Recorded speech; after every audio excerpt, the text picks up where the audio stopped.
sur Public Sénat.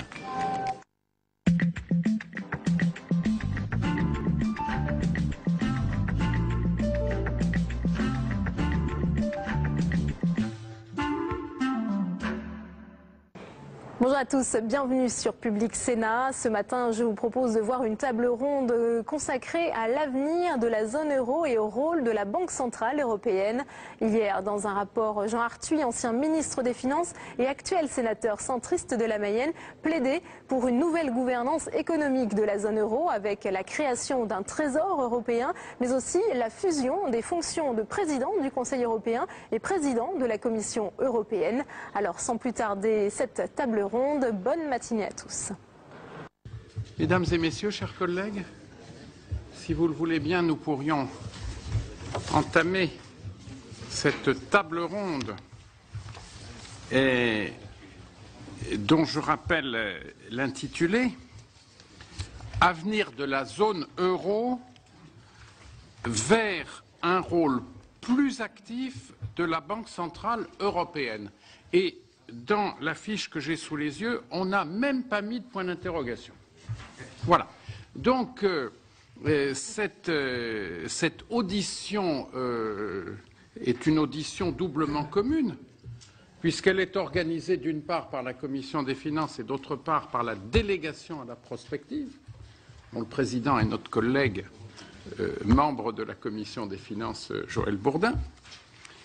Et elle est commune aussi parce que nous avons trois économistes en face de nous. Patrick Artus, professeur associé à Paris 1, directeur de la recherche et des études économiques de Natixis. Pierre Jaillet, directeur général des études et des relations internationales de la Banque de France. Et Gilles Moec, chef économiste à la Deutsche Bank. Alors, l'un de vous me disait il y a un instant, quand il y a deux économistes, il y a trois opinions, donc nous allons nous efforcer de vous faire réagir, espérant des convergences sur les questions que nous aurons à poser. Je rappelle que Patrick Artus a déjà été auditionné par la Commission des finances en séance plénière, mais c'était le 17 juin 2003, c'est-à-dire il y a un monde.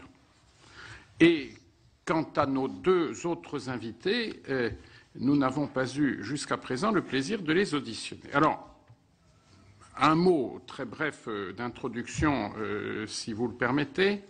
Chacun sait que la crise de la zone euro est une crise de confiance, que les titres de dette souveraine ne sont plus systématiquement considérés comme sûrs, ce qui peut enclencher ces fameuses anticipations auto-réalisatrices qui sont au cœur de l'analyse des marchés. La question du rôle de la Banque centrale européenne est donc double. Quel doit être son rôle institutionnel si l'on souhaite, et comment ne pas la souhaiter, la pérennité de la zone euro? Quel rôle doit-elle jouer à court terme pour permettre à nos États de sortir de la phase aiguë de crise dans laquelle nous nous trouvons peut-être encore? Beaucoup de choses ont naturellement été dites, écrites sur ces sujets. Et je pense au titre que Patrick Artus avait retenu pour un petit ouvrage dont je recommande souvent la lecture, c'était « Les incendiaires », n'est-ce pas? Et cette appellation s'appliquait aux banques centrales, aux différentes banques centrales. Nous étions dans la période d'avant la crise et il s'inquiétait de ce que les banques centrales n'aient pas, selon lui, prêté une attention suffisante aux bulles, à l'envolée de certaines valeurs d'actifs sur leur territoire. Alors, certains considèrent que la Banque centrale européenne devrait jouer d'une manière ou d'une autre, directement ou indirectement, un rôle de prêteur en dernier ressort. Et d'autres, ou les mêmes, ont pu envisager de transformer le Fonds européen de stabilité financière en banque pour qu'il puisse se refinancer auprès de la Banque centrale européenne en utilisant les titres des États comme collatéral. Et cette proposition, la Commission des finances, j'allais dire l'ancienne, l'avait reprise, mais je ne suis pas si sûr que ça enfin bon, le rapporteur général nous dira s'il y a une remise en cause majeure dans ces analyses. Et cette proposition, nous l'avions faite nôtre dans un rapport de début septembre, et au demeurant, elle est devenue la position du gouvernement français dans ses négociations avec nos partenaires.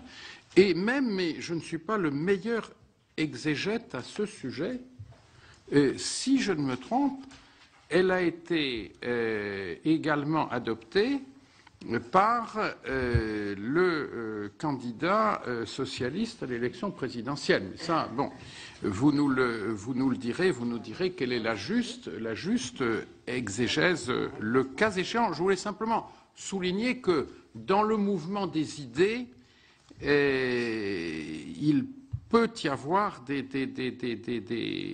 préoccupations assez largement communes. Mais comme nous le savons, ce projet se heurte à l'opposition de la Banque centrale européenne elle-même et de l'Allemagne, ce qui doit nous conduire à nous demander s'il est possible de sortir de la crise sans que la Banque centrale joue un tel rôle direct ou indirect de prêteur en dernier ressort.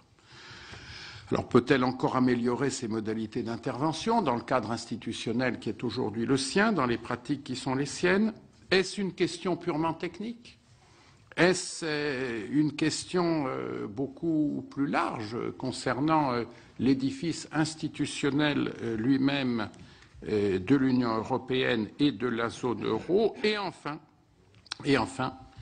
du point de vue de la politique économique, pouvons-nous considérer les uns et les autres que la discipline budgétaire sera une condition suffisante, condition nécessaire sans doute, mais sera-t-elle une condition suffisante pour ramener la confiance du monde dans la zone euro?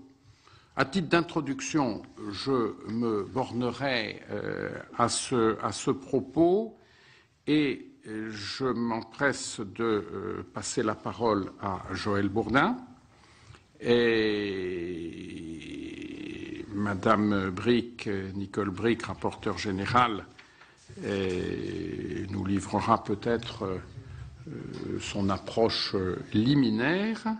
Et puis nous passerons à l'audition à proprement parler et en demandant à chacun des intervenants de se borner à une première prise de parole assez brève, 10 minutes si vous voulez bien respecter cette règle du jeu, avec dans l'ordre Pierre Jaillet,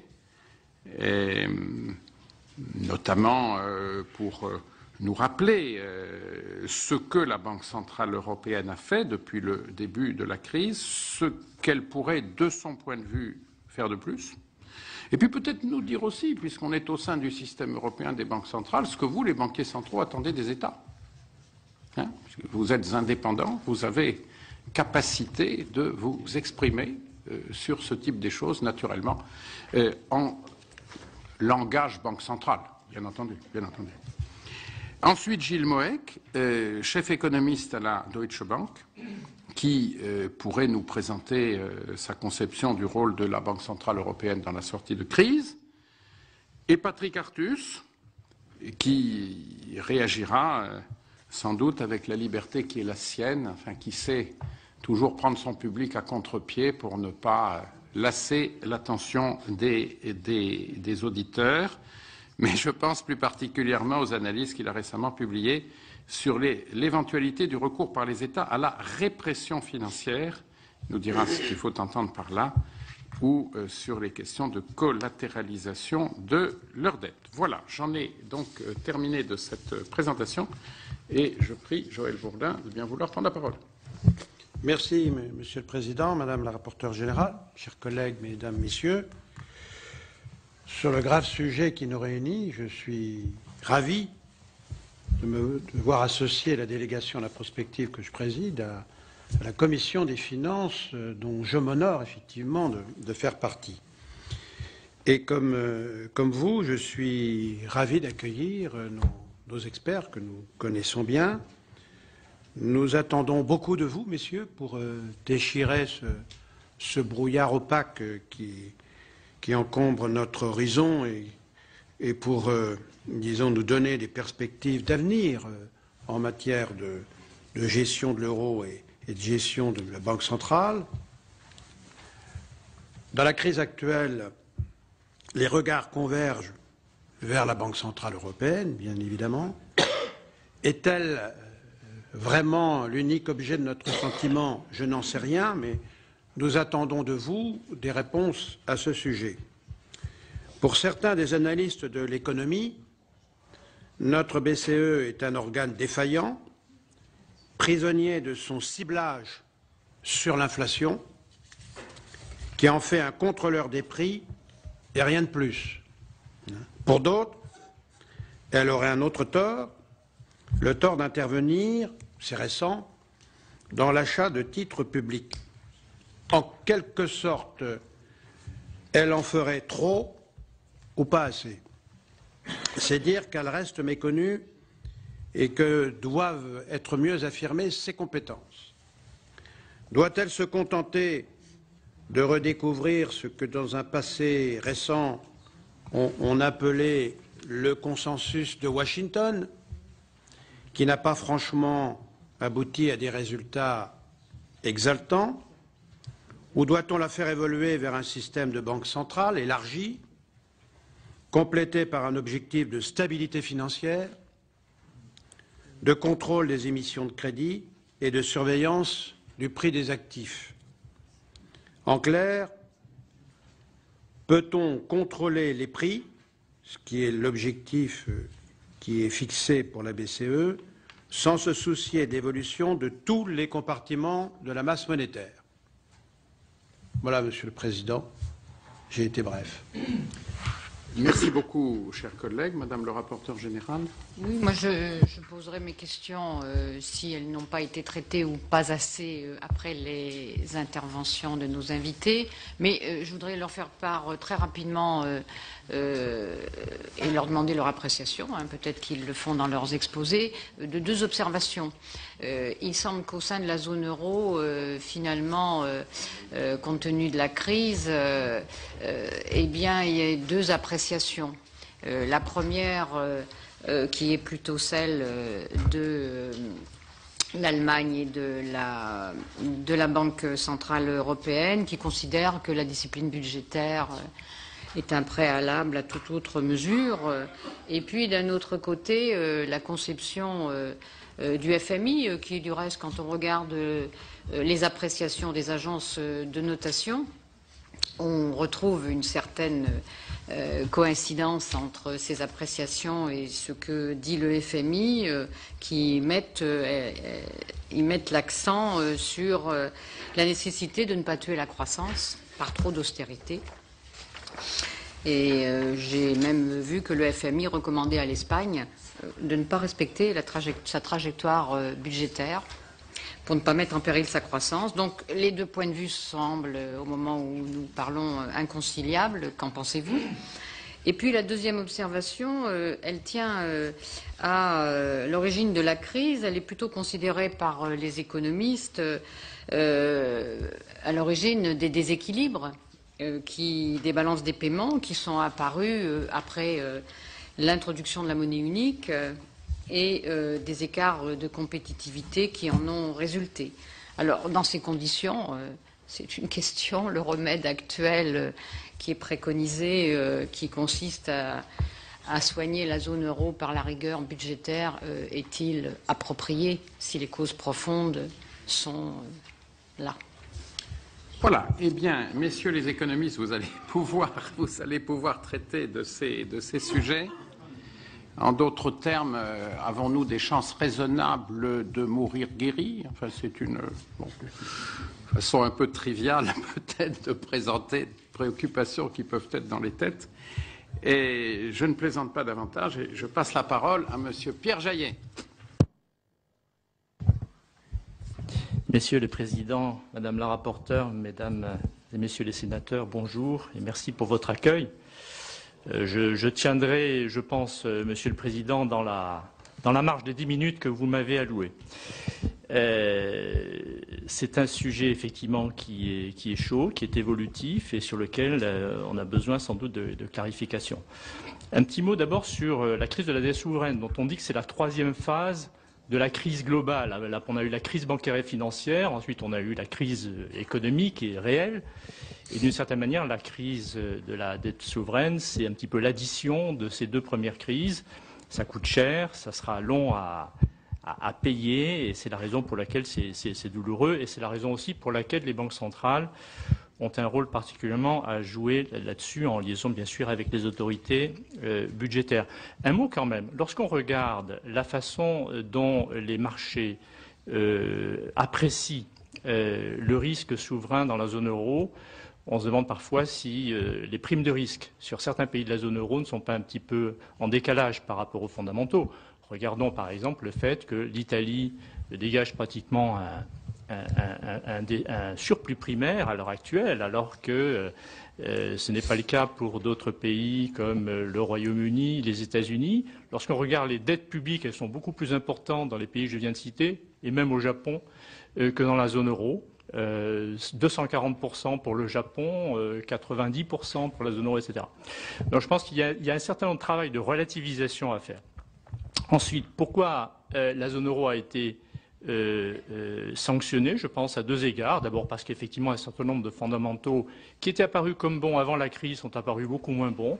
On a commencé à plus regarder notamment les déséquilibres extérieurs de la zone euro alors qu'on s'était davantage ou trop focalisé sur l'équilibre des finances publiques. Et puis il y a sans doute aussi le fait que l'ensemble des pays de la zone sont sanctionnés aussi par les faiblesses, je dirais, de jeunesse de la zone euro, et c'est la raison pour laquelle les réformes qui ont été annoncées par les chefs d'État et de gouvernement, les trois piliers, renforcement de la discipline budgétaire, renforcement et meilleure pertinence de la surveillance et mise en place de mécanismes de solidarité comme le Fonds européen de stabilité financière et puis à partir de 2012 le mécanisme européen de stabilité sont bienvenus.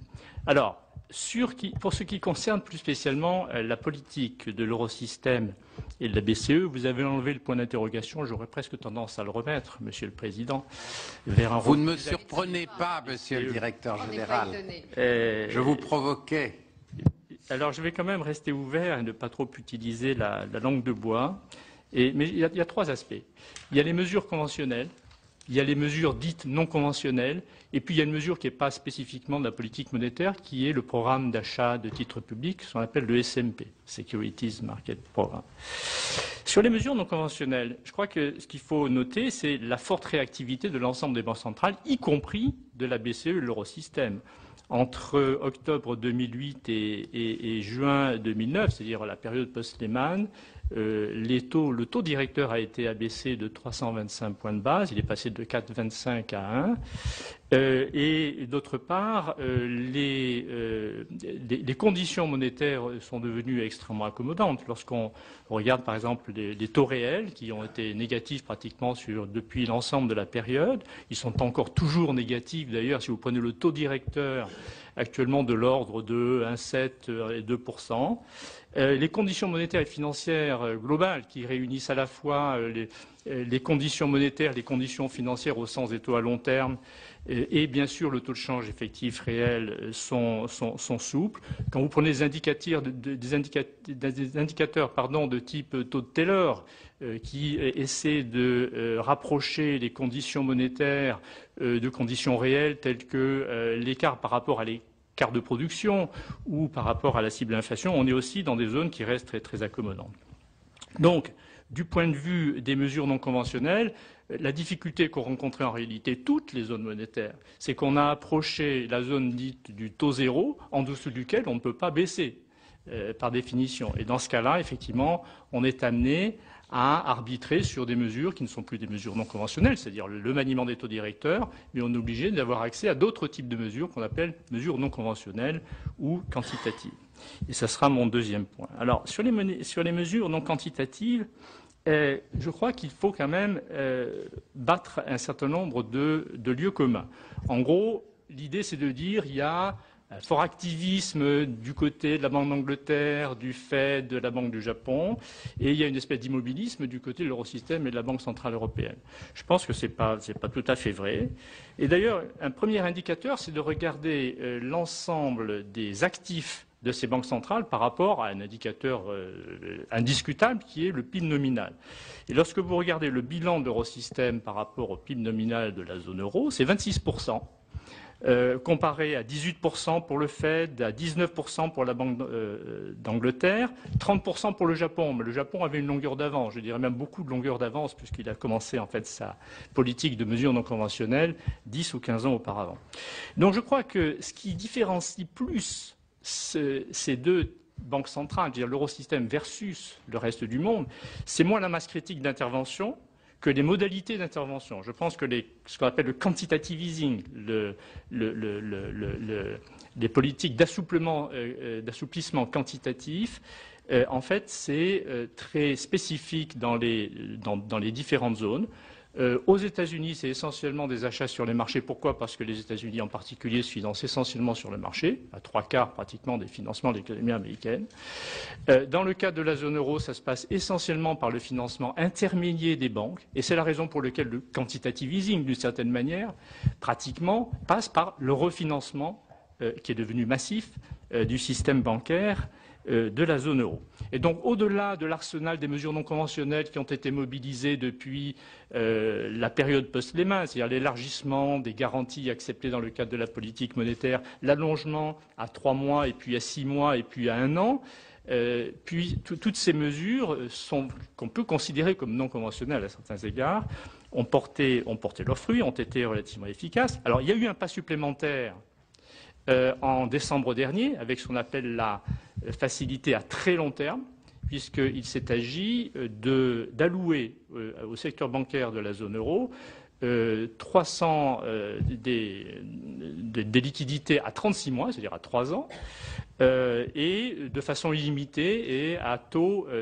fixe. Et les banques, comme vous l'avez vu, ont été extrêmement intéressées par cette facilité, puisque nous avons alloué 489 milliards, ce qui évidemment a eu des effets sur lesquels je reviendrai tout à l'heure.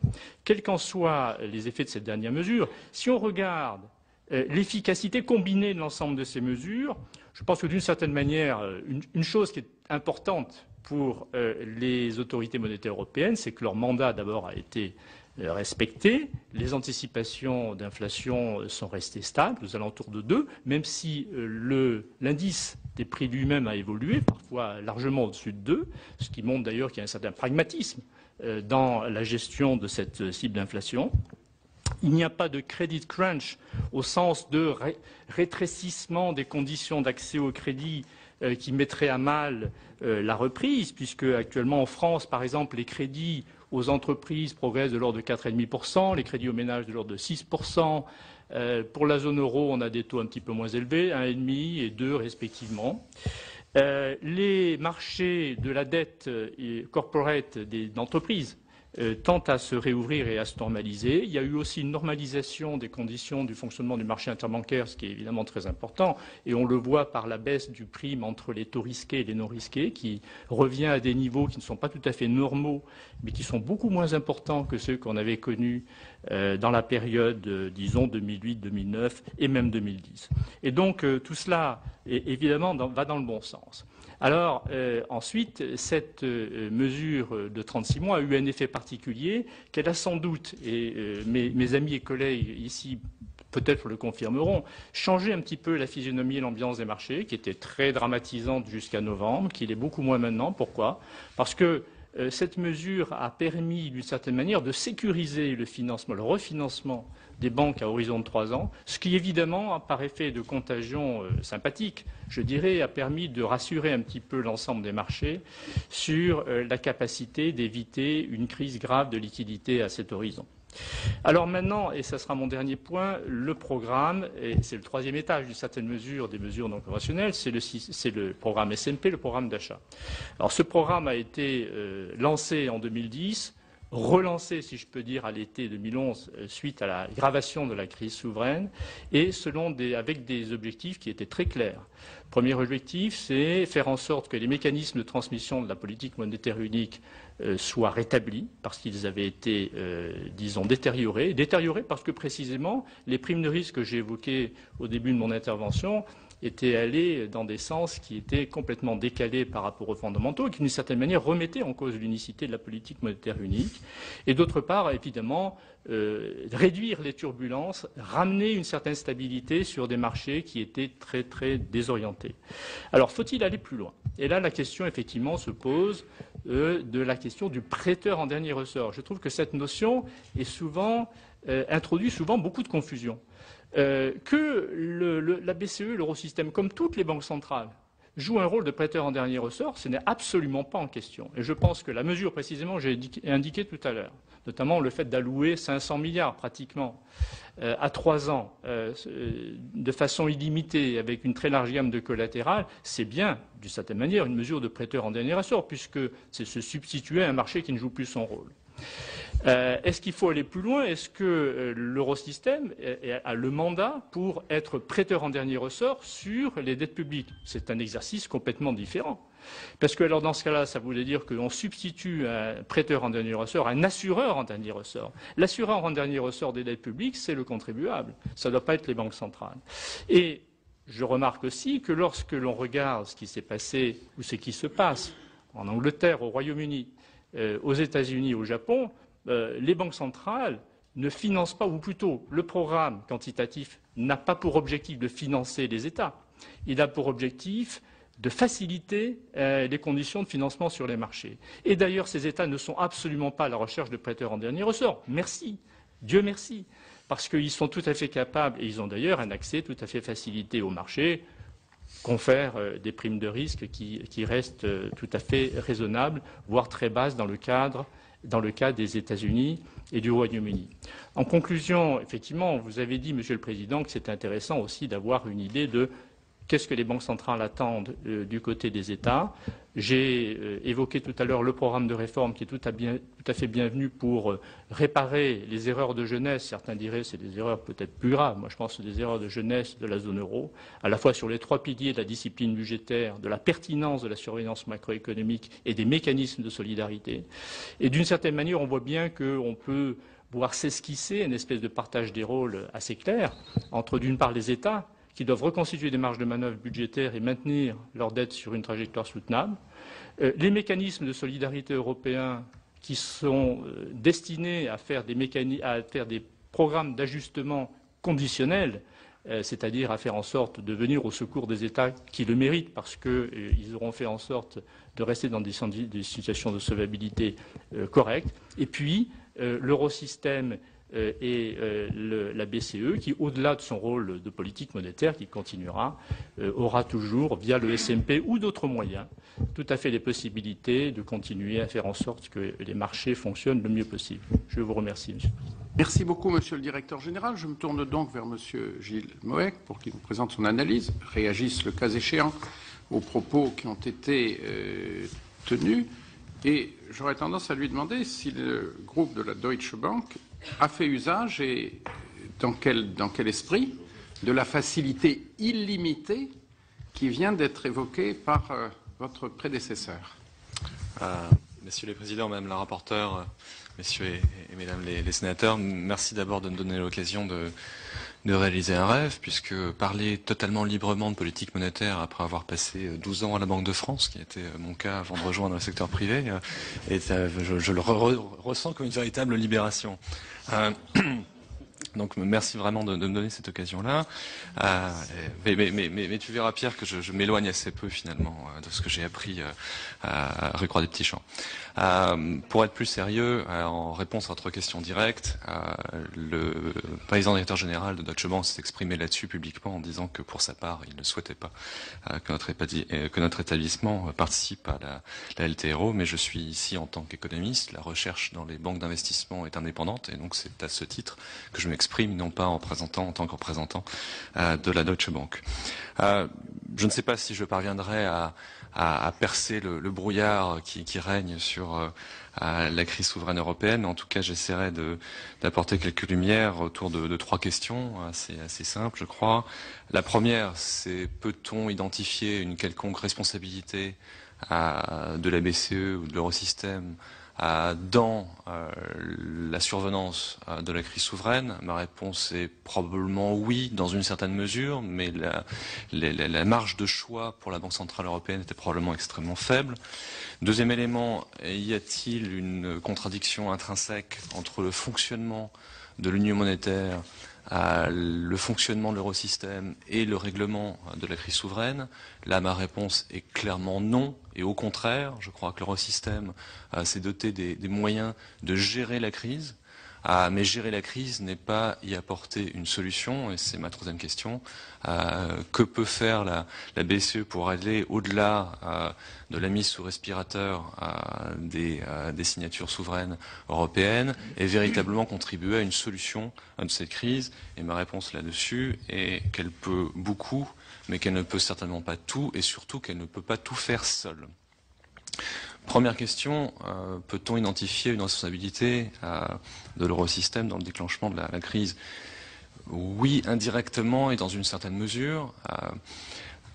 Pierre Jaillet l'a rappelé, on a eu une convergence vers l'union monétaire qui s'est exercée essentiellement au travers de la vérification d'un certain nombre de critères, essentiellement de type budgétaire et de type inflation, en perdant peut-être un peu de vue d'autres types de déséquilibres, en particulier les équilibres extérieurs. Bon.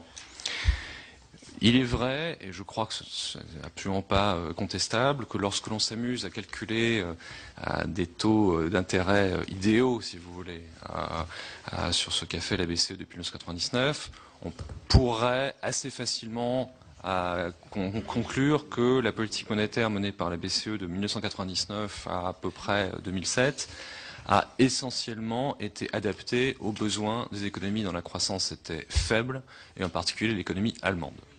Pour moi, c'est un élément qui est complètement incontestable. Ce qui m'amène d'ailleurs souvent devant un auditoire allemand, puisque je travaille pour la Deutsche Bank, à rappeler ces épisodes.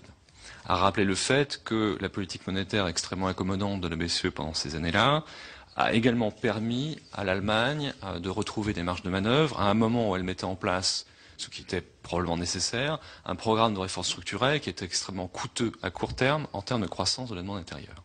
Sans ce soutien implicite de la part de la politique monétaire, j'ai bien peur que l'expérience allemande de restauration de la compétitivité post-1995 aurait malheureusement échoué. La rançon de ce type de politique, c'est que au même moment, on n'a pas pu empêcher une véritable surchauffe dans un certain nombre de pays qu'on appelle aujourd'hui périphériques. Et ça fait aussi partie de cette grande question de la responsabilité des uns et des autres. Pour moi, il y a une difficulté à accuser des pays comme l'Espagne ou comme l'Irlande de tous les maux, à partir du moment où les taux d'intérêt réels auxquels ils étaient confrontés étaient négatifs et sont restés négatifs longtemps pendant une période de croissance relativement forte. Ça ne les exonère pas de toute responsabilité, mais ça identifie un problème dans le fonctionnement de l'eurosystème qui sera probablement amené à être revu lorsqu'on sera sorti du vif de la crise, à savoir la nécessaire complémentarité de politiques de régulation nationale pour éviter que des politiques monétaires trop laxistes ou au contraire trop restrictives se traduisent par un comportement du crédit anormal dans un certain nombre de pays membres. La Banque d'Espagne avait essayé de répondre à ce problème en mettant en place un provisionnement dit procyclique, c'est-à-dire en obligeant les banques espagnoles à accroître leur effort de provisionnement dans les années de vache grasse jusqu'à la récession de 2008, ça n'a pas suffi. Et ça, c'est une question qui, pour moi, est maintenant centrale. Comment peut-on, pour moi, la seule manière de faire fonctionner une politique monétaire unique dans un cadre encore relativement hétérogène pour les États membres, c'est de permettre à la régulation bancaire de jouer un rôle extrêmement fort dans les pays en surchauffe. Maintenant, ça n'a pas grand-chose de se focaliser sur le passé, donc parlons plutôt du présent et de l'avenir.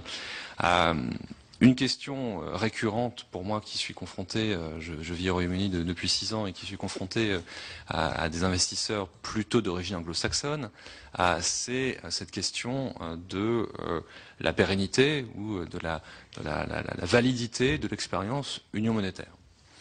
Et la manière dont je réponds à cette question est assez simple, c'est de présenter l'union monétaire européenne comme un système de change fixe intelligent. Alors, s'il y a un système de change fixe intelligent, ça veut dire qu'il y a des systèmes de change fixe bête. Et un exemple de change fixe bête, c'est l'étalon or dans son fonctionnement des années 1920-1930. Je crois que c'est toujours intéressant de revenir sur cette période-là, parce que malheureusement, en tout cas certains jours de 2010-2011, on a pu à certains moments croire qu'on y était revenu. L'étalon or des années 1920-1930 ne marche pas, non pas simplement ou non pas surtout parce qu'il empêche les États de dévaluer et de retrouver de la compétitivité et de remettre ces pays sur le chemin de la croissance. Il échoue parce qu'il n'y a pas de système construit qui permette un échange de liquidités entre les différentes banques centrales nationales.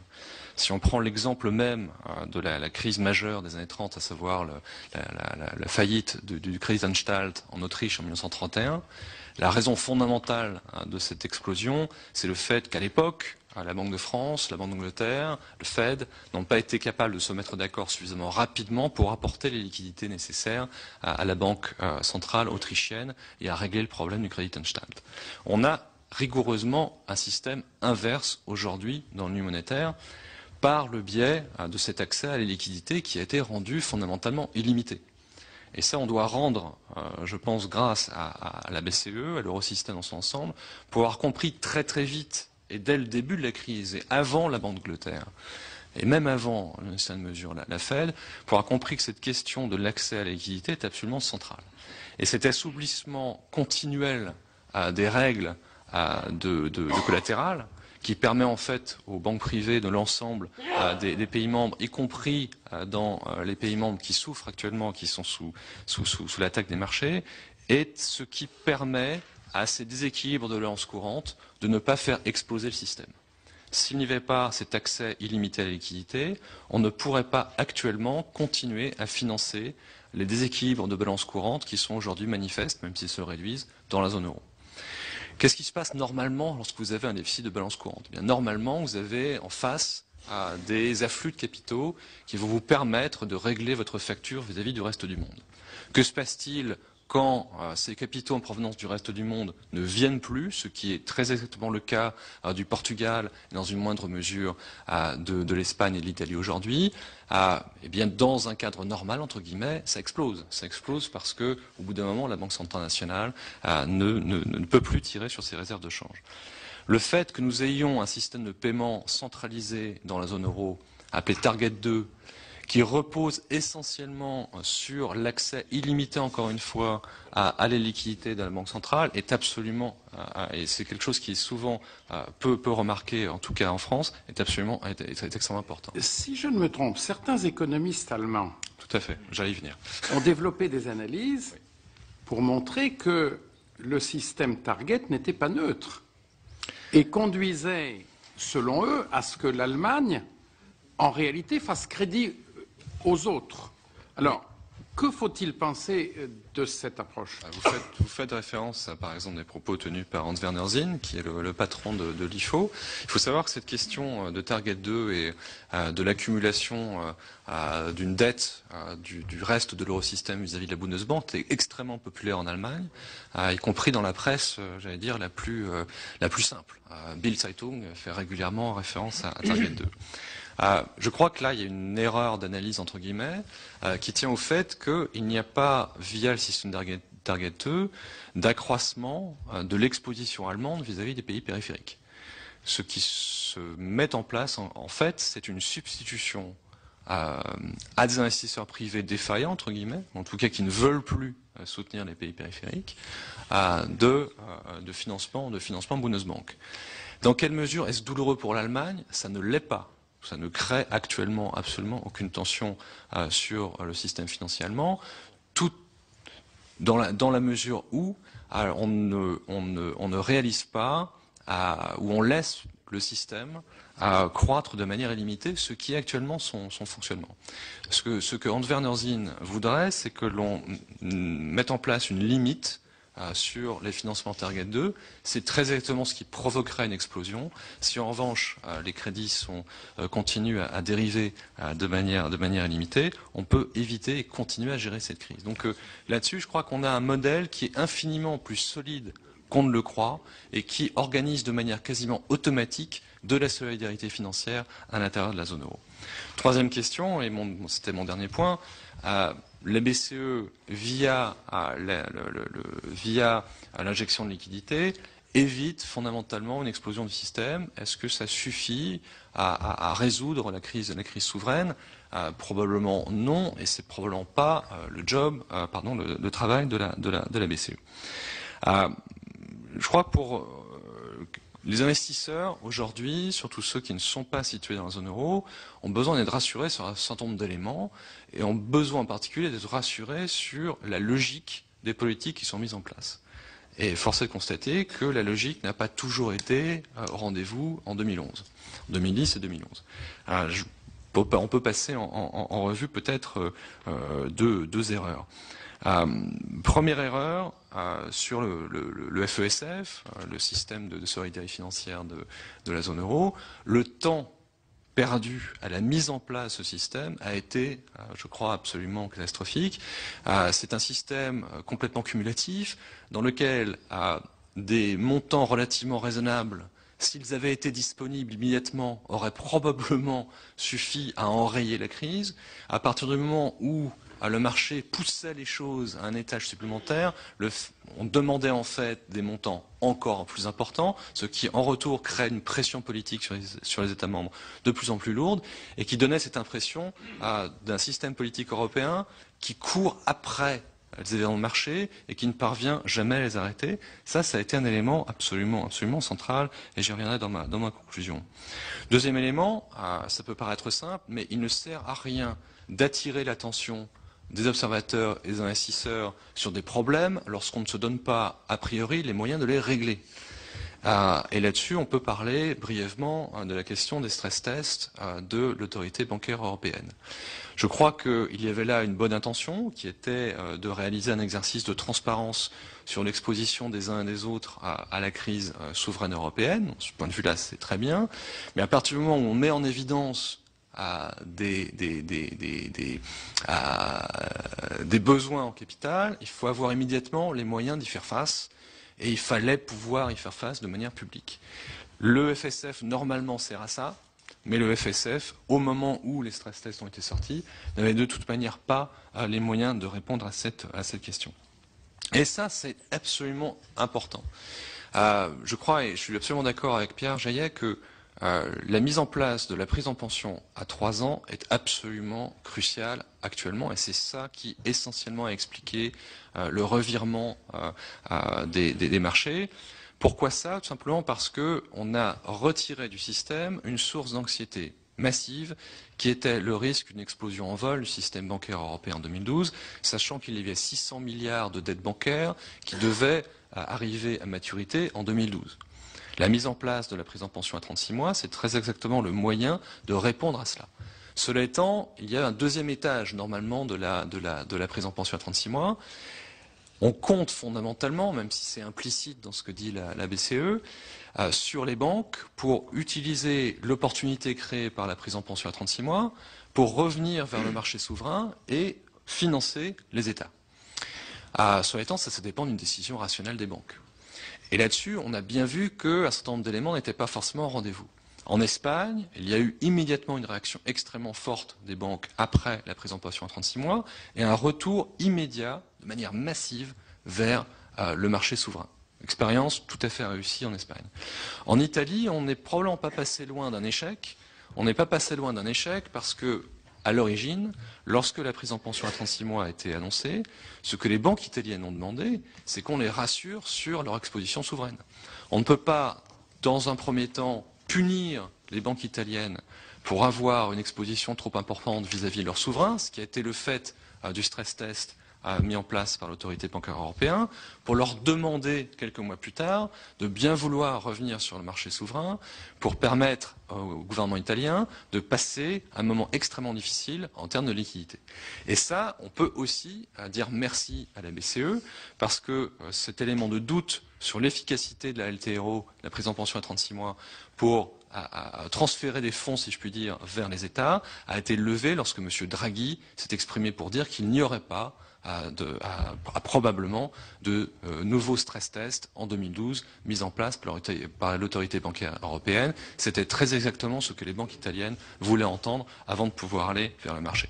Conclusion, on aide, on soutient, on évite les catastrophes. Cela étant, la solution pour moi de la crise souveraine, elle dépend essentiellement des États eux-mêmes.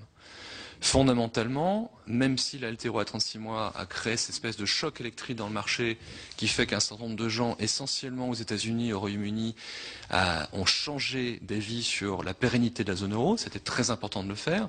Cela étant, la preuve est dans le pudding, pour reprendre cette expression britannique que j'aime bien. L'Italie, par exemple, continuera à voir ses spreads vis-à-vis de l'Allemagne s'améliorer si l'Italie continue à progresser sur ce que les marchés demandent essentiellement, ce qui n'est pas fondamentalement réduire le déficit aujourd'hui. Pierre l'a dit, la situation budgétaire italienne aujourd'hui est plutôt satisfaisante. La question fondamentale pour l'Italie, c'est celle de mettre en place les réformes structurelles qui permettront de soutenir la croissance et de rendre la dette publique italienne soutenable à terme. Et ça, c'est dépendant d'un programme politique sur lequel la BCE, évidemment, n'a pas grand contrôle. Dernière phrase de conclusion. Et désolé d'être aussi long. Que peut faire la BCE si tout rate? Et là-dessus, c'est quand même la question du SMP qui reste centrale. Si tout rate, au sens que se passe-t-il si après un premier effet positif de la LTRO, on retombe dans les ornières, par exemple parce que la vie politique italienne redevient un tout petit peu compliquée, ou par exemple parce que l'Espagne ne parvient pas à trouver un accord avec les régions pour faire baisser son déficit, que fait-on? Que fait-on? Et là, je crois que le SMP doit quand même être l'arme de dernier ressort. Et je comprends toutes les raisons qui font que la BCE n'a aucun intérêt à préannoncer une intervention du SMP, des achats d'obligations massives.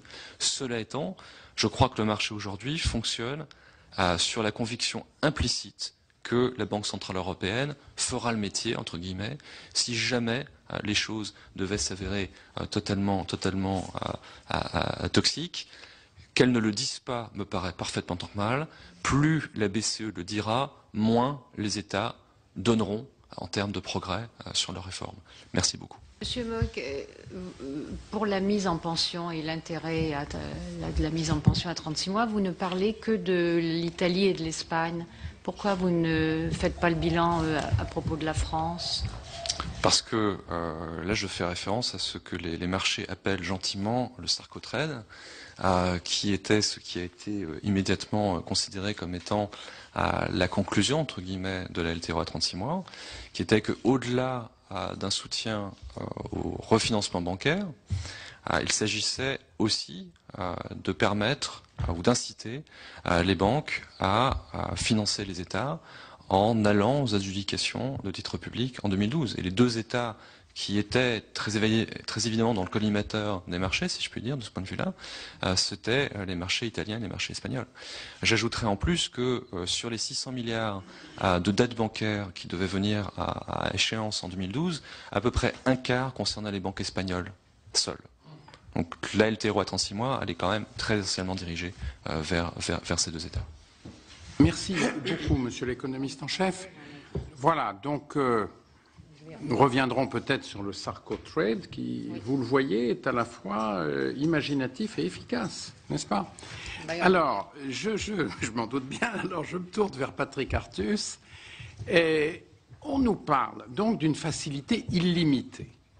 Alors, est-ce la martingale qui permettra d'envisager le dépassement de nos contradictions? Et c'est quelque chose de tout à fait fascinant. Il y a dans mon département des conseils municipaux qui votent des délibérations pour demander à bénéficier de la facilité à 1%. Bon, alors, vous allez nous dire ce qu'il convient certainement de leur répondre, mais pour vous lancer, j'aurais tendance à dire, est-ce que le bilan d'une banque centrale est par nature illimité? Est-ce que c'est le seul bilan qui puisse croître sans qu'aucune contrainte ne s'y applique? Et puis pour le reste, vous nous direz tout ce que vous avez envie de nous dire dans la même durée que vos prédécesseurs, si vous le voulez bien. Oui, messieurs les présidents, madame la rapporteure, messieurs et mesdames les députés, merci de nous avoir demandé... sénateurs, pardon, oui, merci de nous avoir demandé... oui. Non. Merci de nous avoir accueillis. Donc je vais effectivement, Monsieur le Président, répondre à votre question. C'est une question que je voulais regarder. Je voudrais faire 3 points dans cette brève introduction. Sur la gestion de la crise à court terme, c'est-à-dire qu'est-ce qu'on peut en penser, qu'est-ce qui a été fait, comment cette crise a-t-elle été gérée, mal ou bien. Deuxième point, sur ce qu'on peut souhaiter que fasse une banque centrale, mais plus avec une vision de moyen terme, c'est-à-dire pas simplement dans une gestion de crise courte. Et troisièmement, sur le lien de cette réflexion sur le rôle de la BCE avec les problèmes structurels de la zone euro et avec quelques questions qui me paraissent importantes, auxquelles il me paraît important de répondre. Alors premièrement, réaction à la crise à court terme. Je crois que nous continuons à payer aujourd'hui une erreur majeure faite dans la gestion de la crise depuis le début, qui est de ne pas avoir passé un message clair sur quels pays sont confrontés à une crise de solvabilité et quels pays sont confrontés à une crise de liquidité. Si vous regarderez la doctrine du FMI, c'est devenu un sujet majeur effectivement pour le FMI de se demander si un pays est solvable et simplement illiquide, c'est-à-dire que pour une raison quelconque, les marchés financiers ne veulent plus lui prêter pendant un certain temps, ou bien si un pays est en réalité insolvable. Et on doit traiter de façon complètement différente les problèmes de solvabilité et les problèmes de liquidité. Si un pays est simplement illiquide, exemple la Corée en 1997, le Brésil en 1998, etc., on doit effectivement mobiliser des prêts pour le montant qu'il faut, le plus rapidement possible, pour éviter que ce pays devienne insolvable. Parce qu'un pays liquide voit ses taux d'intérêt monter et peut devenir insolvable par la simple réaction de ses taux d'intérêt. Et si un pays est insolvable, ça ne sert à rien de lui prêter plus, parce que de toute façon, il ne peut pas rembourser. Et donc, il faut adopter un autre traitement qui consiste à identifier la cause du problème de solvabilité, à annuler une partie des dettes du pays pour l'aider à redevenir solvable et à vérifier que les politiques mises en place le conduisent bien à redevenir solvable. Quand on fait ce travail pour la zone euro, mon sentiment en regardant les chiffres, c'est qu'il y a un seul pays qui est en réalité insolvable, qui est la Grèce, et que les autres, y compris le Portugal, ce qui n'est pas le sentiment des marchés financiers aujourd'hui, sont en réalité solvables. C'est tout à fait clairement le cas de l'Espagne et de l'Italie. Et le Portugal montre des signes très clairs d'amélioration de son économie, que vous regardiez les exportations, la productivité de l'industrie, il y a vraiment des signes qui montrent que ce pays est en train de s'améliorer. Donc je pense que le Portugal va moins mal que le consensus des marchés. Mais c'est pas notre sujet. L'Irlande est solvable? À l'Irlande, c'est complètement solvable. L'Irlande a un excédent extérieur. L'Irlande a un problème d'ailleurs qui est très différent des autres, qui était un problème simplement d'absurdité de la gestion de la bulle immobilière et de la situation des banques irlandaises. Donc c'est pas un problème de fond de l'économie. L'Irlande est complètement solvable. Et je crois vraiment que seule la Grèce est radicalement insolvable. Alors, quand un pays est illiquide, là je reprends ce qu'a dit Gilles, qui me paraît extrêmement important. Donc, pardon Gilles, je vais redire ce que tu as dit, mais il faut évidemment lui prêter. On n'a pas trop envie en Europe que les prêts soient faits par le FMI, ou en tout cas dans la zone euro, quand c'est la Hongrie ou la Roumanie, on laisse faire le FMI. Dans la zone euro, on préfère que ce soit pas le FMI, donc on va faire une solution de la zone euro. Et la seule solution de la zone euro à ce moment-là, c'est évidemment la Banque Centrale Européenne. J'y reviendrai dans une minute sur le long terme. Et je crois qu'il faut redire ce qu'a dit Gilles, qui est très important. De façon structurelle, les repos, et en particulier les repos à 3 ans de la Banque Centrale Européenne, sont des eurobonds. C'est la seule forme que nous ayons d'eurobonds, puisque si la BCE prête à quelqu'un qui ne le rembourse pas, elle va demander aux États de bien vouloir lui régler la facture. Et donc il y a une solidarité de fait des États derrière les prêts de la BCE. Donc les repos à 3 ans sont de facto moralement des eurobonds à 3 ans. Et donc on fait effectivement la seule chose, et c'est des eurobonds, en termes de solidarité et du risque pris. Et donc c'est la seule solution pour les pays en crise de liquidité, c'est d'avoir la Banque centrale prêter avec cette solidarité collective qu'apporte le FMI. Donc ce que fait la BCE est extraordinairement bien. La différence entre Gilles et moi, c'est que mon président, par contre, lui, veut s'endetter le plus possible à 3 ans à la BCE. L'objectif étant d'ailleurs raisonnable, qui est de continuer à prêter aux PME françaises, ce qui me paraît un objectif avouable d'une grosse ligne d'endettement dans les repos de la BCE. Par contre, quand un pays est insolvable, on ne peut pas faire ça. Et là, le traitement de la Grèce depuis le début est absurde. De dire ce pays va être traité comme l'Italie et on va lui prêter plus en attendant qu'il puisse lui-même rembourser, rétablir sa situation. C'est juste impossible. Les exportations de la Grèce sont 35% plus basses aujourd'hui qu'au début de la crise. L'économie grecque est en train de disparaître et la seule chose qu'on sait dire aux Grecs, et regardez ce qui est en train de se débattre en ce moment, c'est soyez gentils, mettez tout le monde au chômage et redevenez solvable, ce qui évidemment est absurde. Donc le traitement de la Grèce est radicalement stupide, faut le dire. Et donc il fallait dès le départ accepter que la Grèce était insolvable et traiter la Grèce comme le FMI l'aurait fait, c'est-à-dire une réduction considérable de sa dette, une perte pour tout le monde, que ce soit des prêteurs publics ou privés, et de l'argent qui servent à redresser l'économie grecque. La totalité de l'argent prêté par l'Europe ou le FMI à la Grèce sert à rembourser les prêteurs anciens. Et on en arrive au degré d'absurdité de ce d'hier matin, où la France et l'Allemagne mettent sur pied une proposition pour que les prêts européens à la Grèce soient mis dans un fonds qui est immédiatement rendu aux anciens prêteurs, de façon à être bien sûr qu'il n'y a rien qui vient alimenter l'économie grecque au passage. Donc on est dans l'absurdité totale dans le traitement de la Grèce. Alors pourquoi l'a-t-on fait ? Et là, Jean-Claude Trichet porte une très lourde responsabilité, bien sûr, mais Pierre qui le pense ne veut pas le dire, on le fait parce qu'on a eu peur de la contagion. On se dit, mais si on dit que les Grecs rembourseront pas, alors tout le monde va penser, pourquoi d'ailleurs les Italiens rembourseraient-ils ? Et en réalité, la seule solution était dès le départ de tracer cette ligne extrêmement ferme entre solvabilité et liquidité. Si on avait dit, nous avons un cas de pays insolvable et les autres sont simplement en situation d'illiquidité transitoire, on aurait réduit considérablement le risque de contagion. Or, on n'a jamais voulu faire ce traitement différentiel, donc effectivement, on a couru le risque de contagion et on n'a pas voulu admettre les Grecs ne rembourseront pas un seul euro de leurs 400 milliards d'euros de dette. On aurait réduit le risque et on aurait beaucoup atténué, me semble-t-il, le coût. Mais bien sûr, on aurait eu un coût infinitésimal par rapport à celui qu'on a vécu finalement en donnant le problème au FMI dès le départ. Ce qui aurait été une bien meilleure solution que de le donner au gouvernement européen ou à la Commission. Voilà ce que je voulais dire sur le traitement à court terme de la crise.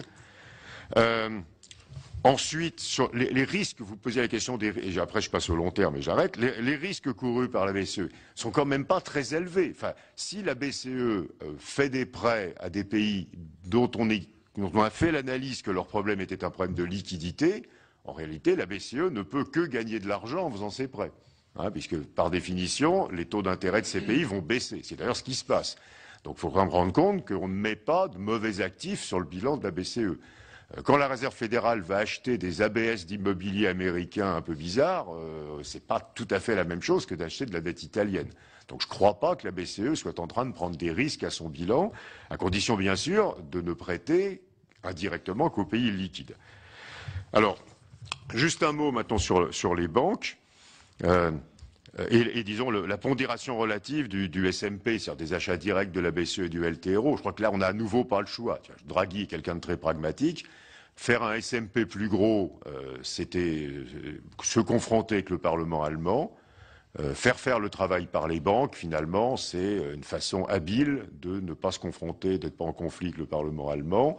Et in fine, ça revient à peu près au même. Hein. Alors bien sûr, les banques françaises n'ont aucune raison de le faire aujourd'hui parce que la France se finance en dessous de 3%, donc il n'y a aucun besoin que les banques aident au financement de la France. Mais que les banques italiennes ou espagnoles le fassent, c'est quelque chose, ou belges, c'est quelque chose qui me choque absolument pas, mais il faut se rendre compte que c'est comme une manière détournée de faire le financement par la BCE.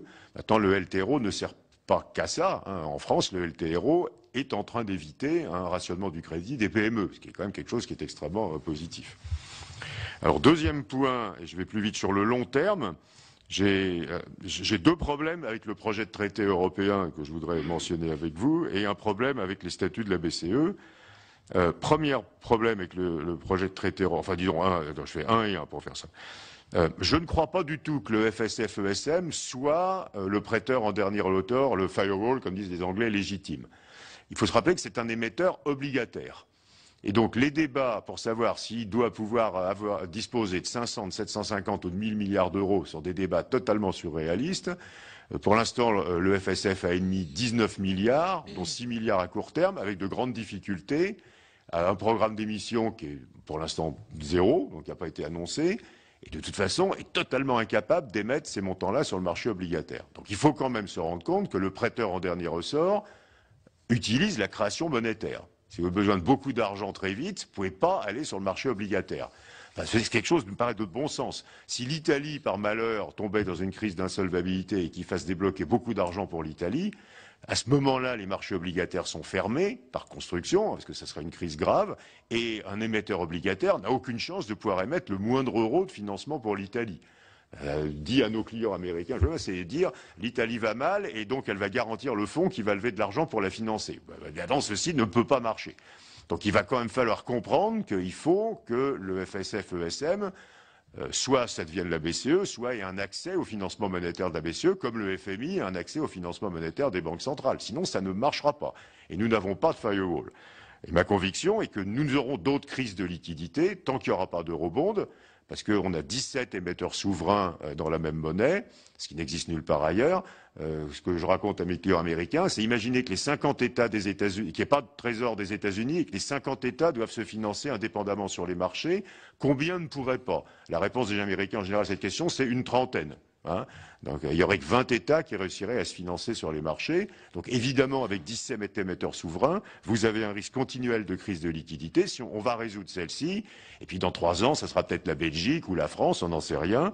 Et donc il faudra un prêteur en dernier ressort, et il faudra qu'il puisse utiliser la création monétaire. Donc le projet de traité ne va pas, me semble, ne va pas du tout sur ce point. Deuxième question qui est...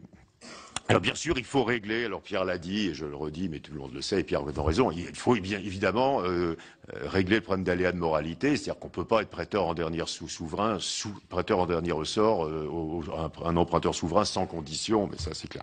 Deuxième problème que j'ai avec le long terme, c'est ce que doit faire une banque centrale. Je pense qu'une banque centrale doit intervenir sur les marchés stratégiques d'actifs financiers pour en maintenir le bon fonctionnement.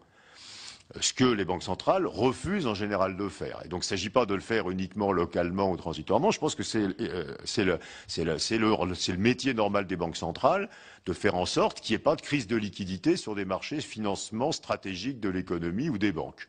Et donc une banque centrale doit à tout moment être capable soit d'empêcher qu'il y ait des bulles d'ailleurs sur ces marchés, ce qu'elles n'ont pas fait, vous le rappeliez tout à l'heure, soit qu'elles évitent que ces marchés se ferment de façon systématique. Je crois que c'est le métier des banques centrales d'être acheteurs ou vendeurs de toutes sortes d'actifs financiers sur les marchés et pas simplement de contrôler le compartiment très court du marché obligataire. Voilà. Donc les banques centrales n'aiment pas du tout cette idée pour toutes sortes de raisons qu'on connaît. Et je ne vois pas comment on assure la stabilité financière si on laisse se fermer les marchés financiers périodiquement. Donc ça donnerait un rôle radicalement différent aux banques centrales, qui serait un rôle de stabilité financière, alors pas sur n'importe quel marché d'actifs, mais sur ceux qui ont un rôle clé dans le financement des banques et de l'économie. Alors dernier point sur les problèmes structurels liés de la zone euro et de questions qui nous intéressent aujourd'hui. Ce que nous faisons aujourd'hui... il faut se rendre compte que ça ne peut pas être une solution de long terme. Et je crois que Pierre et Gilles l'ont déjà dit. On est en train de sortir de la crise de liquidité d'une part la renationalisation de l'épargne.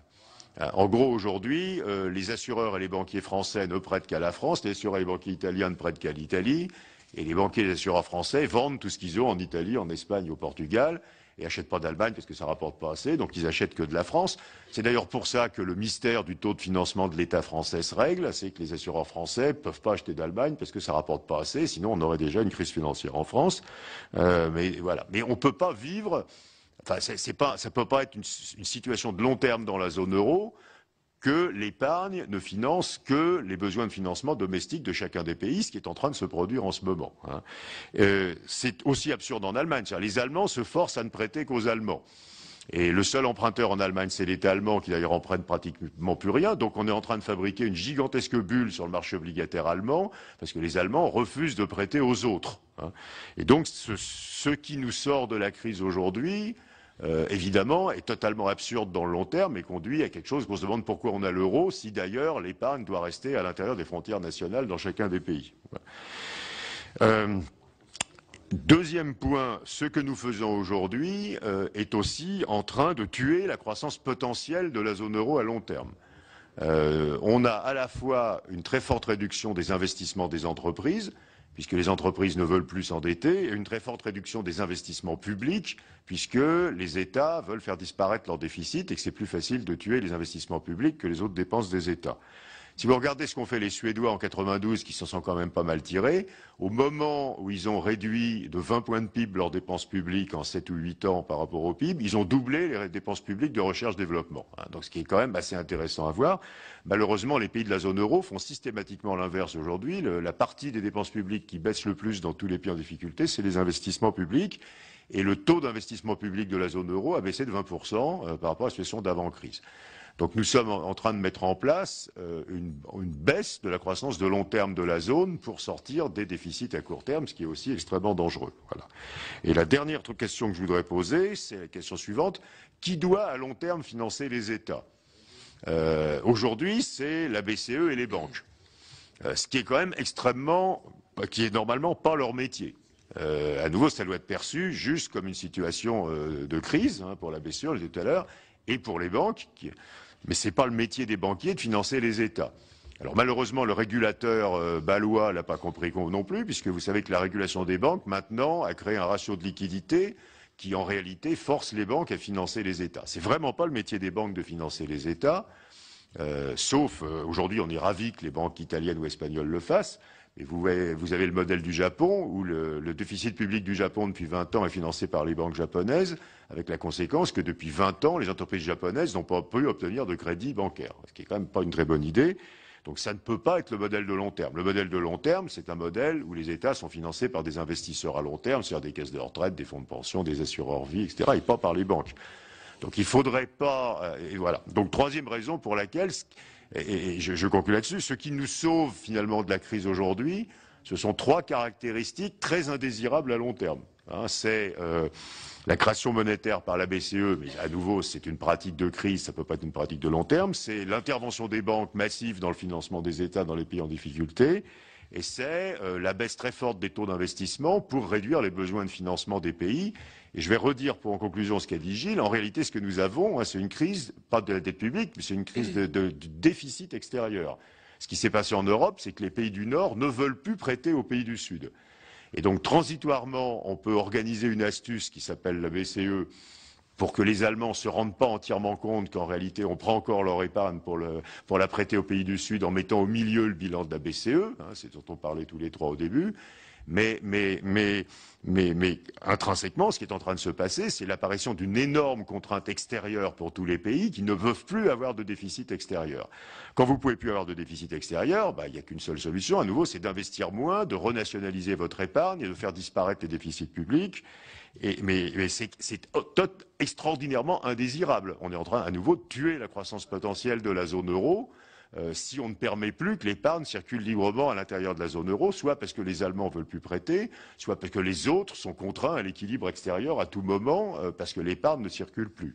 Donc il faut se rendre compte que c'est cette bizarrerie. Les choses vont continuer à s'améliorer pour des raisons qui sont horribles dans leurs conséquences de long terme. Donc voilà par quoi je voulais terminer. Voilà pour cette table ronde consacrée à l'avenir de la zone euro. Pour la revoir, notre site internet publicsénat.fr. Prochain rendez-vous avec les travaux parlementaires, c'est cet après-midi à 15h. Très belle journée à tous.